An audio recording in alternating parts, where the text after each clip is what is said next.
आज मैं भद्रकाली मंदिर स्थित इटखोरी प्रांगण में हम यहाँ हैं। दिलीप जी, आप से मेरा एक सवाल है। क्योंकि आज की जो स्थिति है वह स्थिति शिक्षा पर ज़्यादा अभी चर्चा में है पूरे झारखंड में। तो मैं आपसे एक बात कहना चाहूँगा। जैसा कि आपका एक वायरल देखे थे मैंने, उसमें ये चीज़ कहा गया था कि शिक्षा में खास करके प्राइवेट स्कूल में जो शिक्षा का क्या कहते हैं, जो लगाम है, वो बहुत दरदर स्थिति से गुजर रही है। इसमें आप क्या कहना चाहेंगे?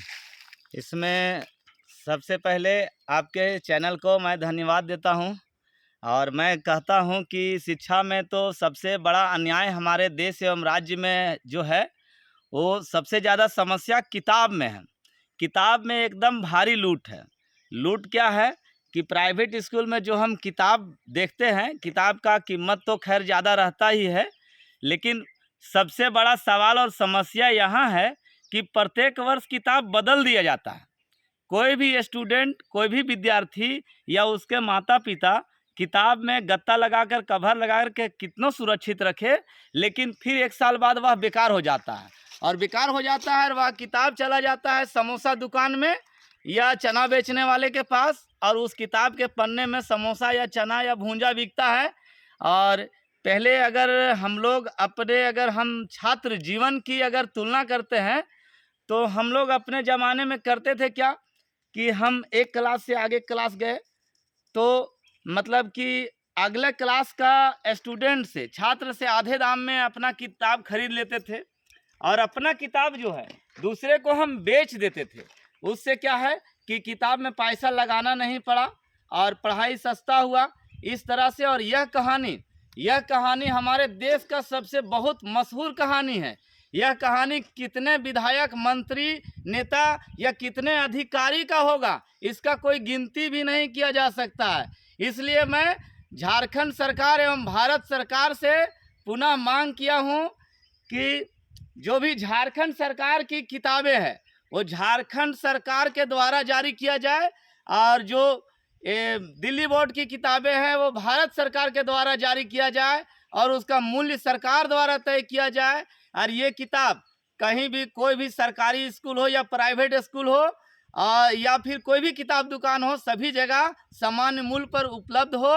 और कोई भी किताब 5 वर्ष तक कोई भी किताब नहीं बदलनी चाहिए, ताकि अगर कोई भी गरीब से गरीब विद्यार्थी पुराना किताब लेकर पढ़ाई कर सके और उसके माँ बाप को माने किताब के खर्च का बोझ नहीं उठाना पड़े। ये देश का, हमारे देश का ये सबसे बड़ा सवाल है। मैं एक बात कहना चाहूँगा कि फ़िलहाल झारखंड सरकार और वह केंद्र सरकार दोनों का यह निर्देश था कि अब प्राइवेट स्कूल में भी जो भी किताबें या जो फीस है उसको सरकार के अनुसार, जो सरकार का जो नियम है, नियमावली है, उसके अनुसार से तय किया जाएगा। चूँकि अब हर ज़िला में इसकी बैठक भी हो रही है और इस पे बहुत कड़ा निगरानी भी किया जा रहा है। इस पर आप क्या कहेंगे? हाँ, तो ये सरकार का निर्णय बहुत सही है। अगर सरकार ही अगर स्कूल का फीस अगर तय करती है तो इसके लिए बहुत अच्छा है।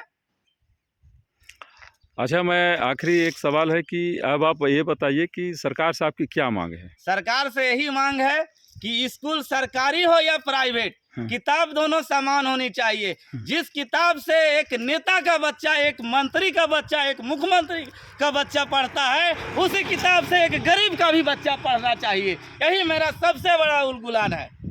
अभी एक चीज़ और है कि नेपाल में अभी नवनिर्वाचित प्रधानमंत्री का भी चुनाव हुआ है।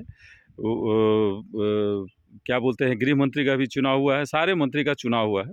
वहाँ पर अगर देखा जाए, वहाँ प्रधानमंत्री आज शपथ ग्रहण लिए हैं, उसके तुरंत कल उन्होंने एक शब्द में प्राइवेट स्कूल को बंद कर दिया जाए। क्या भारत में भी ऐसा होने का संभावना है? ऐसा हो सकता है? ऐसा तो बंद तो नहीं हो सकता है। मैं सरकार से ये नहीं कहूँगा कि बंद कर दिया जाए प्राइवेट स्कूल, लेकिन मेरा एक ही आवाज़ है, जिस किताब से एक मंत्री का, एक राजा का बच्चा पढ़ेगा, उसी किताब से एक गरीब का भी बच्चा पढ़ना चाहिए। चलिए, यह बात बहुत अच्छी लगी और हम आपके इस आवाज़ को हम जन जन तक पहुंचाएंगे और मेरी कोशिश रहेगी कि यह भारत सरकार और राज्य सरकार के पैनल से ये आवाज़ आपके जाए।